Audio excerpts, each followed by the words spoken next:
ಶುಭೋದಯ, ನಮಸ್ಕಾರ. Welcome to YoYo Kannada. ಬನ್ನಿ ಈಗ ನೋಡೋಣ ಹವಾಮಾನ ವರದಿ. ಕರ್ನಾಟಕದಲ್ಲಿ ವರುಣನ ಅಬ್ಬರ ತಾತ್ಕಾಲಿಕವಾಗಿ ಶಾಂತಗೊಂಡಿದೆ. ಕಳೆದ ಕೆಲವು ವಾರಗಳ ಕಾಲ ಅಬ್ಬರಿಸಿದ ಹಿಂಗಾರು ಮಳೆ ಈಗ ಸ್ವಲ್ಪ ದುರ್ಬಲಗೊಂಡಿದ್ದು, ಕರಾವಳಿಯ ಕೆಲವು ಪ್ರದೇಶಗಳಲ್ಲಿ 2 ದಿನ ಸಾಧಾರಣ ಮಳೆಯಾಗುವ ಸಾಧ್ಯತೆಗಳು ಇವೆ ಎಂದು ಹವಾಮಾನ ಇಲಾಖೆ ಮಾಹಿತಿ ನೀಡಿದೆ. ಆದರೆ ರಾಜ್ಯದ ಬಹುತೇಕ ಭಾಗಗಳಲ್ಲಿ ಸಂಪೂರ್ಣ ಒಣಹವೆ ಮುಂದುವರಿಯಲಿದೆ. ಹಾಗಿದ್ರೆ ಯಾವ ಭಾಗದಲ್ಲಿ ಮಳೆಯ ನಿರೀಕ್ಷೆ ಇದೆ? ಬೆಂಗಳೂರಿನ ಮುಂದಿನ 24 ಗಂಟೆಗಳ ಹವಾಮಾನ ಯಾವ ರೀತಿಯಾಗಿ ಇರಲಿದೆ ಎನ್ನುವುದನ್ನು ನೋಡೋಣ ಬನ್ನಿ. ಹವಾಮಾನ ಇಲಾಖೆಯ ಮುನ್ಸೂಚನೆ ಪ್ರಕಾರ ಸದ್ಯಕ್ಕೆ ವರುಣನ ಅಬ್ಬರ ತಗ್ಗಿದೆ. ಕೇವಲ ಕರಾವಳಿ ಮತ್ತು ದಕ್ಷಿಣ ಒಳನಾಡು ಭಾಗದ ಕೆಲವು ಜಿಲ್ಲೆಗಳಲ್ಲಿ ಮಾತ್ರವೇ ತುಂತುರು ಮಳೆ ಅಥವಾ ಸಣ್ಣ ಪ್ರಮಾಣದ ಮಳೆ ಆಗಬಹುದು. ಆದರೆ ಇದರ ಹೊರತಾಗಿ ರಾಜ್ಯದ ಉತ್ತರ ಒಳನಾಡಿನ ಬಹುತೇಕ ಭಾಗದಲ್ಲಿ ಸಂಪೂರ್ಣವಾಗಿ ಒಣ ಹವೆ ಮುಂದುವರಿಯಲಿದೆ. ಬೆಳಗಾವಿ, ಬೀದರ್, ವಿಜಯಪುರ, ಬಾಗಲಕೋಟೆ, ಗದಗ, ಧಾರವಾಡ, ಕಲಬುರಗಿ, ಕೊಪ್ಪಳ, ಬಳ್ಳಾರಿ, ರಾಯಚೂರು ಮತ್ತು ಯಾದಗಿರಿ ಹಾಗೆಯೇ ವಿಜಯನಗರ ಜಿಲ್ಲೆಗಳಲ್ಲಿ ಮಳೆಯ ಲಕ್ಷಣಗಳೇ ಇಲ್ಲ ಎಂದು ಐಎಂಡಿ ಹೇಳಿದೆ. ಇನ್ನು ಇದೇ ರೀತಿ ದಕ್ಷಿಣ ಒಳನಾಡಿನ ಜಿಲ್ಲೆಗಳಲ್ಲೂ ಮಳೆಯ ಸಾಧ್ಯತೆ ತೀರಾ ವಿರಳವಾಗಿದೆ. ಬೆಂಗಳೂರು ನಗರ,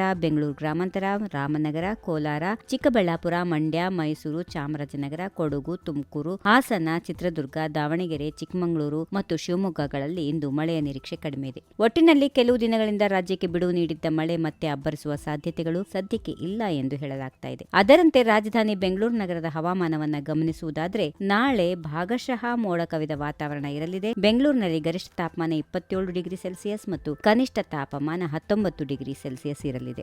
ಗಾಳಿಯ ವೇಗ ಕೂಡ ಹೆಚ್ಚಿರುವ ಸಾಧ್ಯತೆಗಳಿದ್ದು, ಗಂಟೆಗೆ 22 ಕಿಲೋಮೀಟರ್ದಿಂದ 24 ಕಿಲೋಮೀಟರ್ ವೇಗದಲ್ಲಿ ಗಾಳಿ ಬೀಸಬಹುದು ಎಂದು ಹವಾಮಾನ ಇಲಾಖೆ ಹೇಳಿದೆ. ನವೆಂಬರ್ ಮೊದಲ ವಾರದಲ್ಲಿಯೂ ರಾಜ್ಯದ ಹವಾಮಾನದಲ್ಲಿ ಯಾವುದೇ ದೊಡ್ಡ ಬದಲಾವಣೆ ಕಾಣೋದಿಲ್ಲ.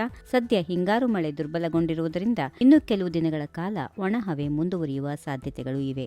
If you like this video, ಬೇಗ ಲೈಕ್ ಮಾಡಿ, ಕಾಮೆಂಟ್ ಮಾಡಿ, ಶೇರ್ ಮಾಡಿ ಹಾಗೂ ಯೋಯೋ ಟಿವಿ ಕನ್ನಡವನ್ನು ಸಬ್ಸ್ಕ್ರೈಬ್ ಮಾಡಿ.